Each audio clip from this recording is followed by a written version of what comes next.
Храни за енергия. Ядки. Ядките са перфектен източник на енергия и здравословни мазнини, ягоди. Ягодите са богати на витамини и естествени захари за бърз заряд. Хляб.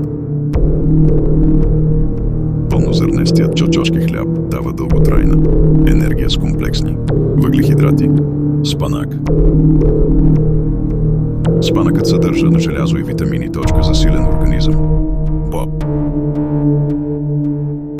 Бобовите растения са чудесен източник на протеини и енергия. Яйца. Яйцата са богати на протеини и подпомагат възстановяването. Кисело мляко. Киселото мляко поддържа храносмилането и зарежда с полезни вещества. Ябълка. Ябълката дава свежест и енергия с естествени захари. Зелен чай. Зеления чай дава лек стимул и антиоксиданти. Коя е твоята любима енергийна храна?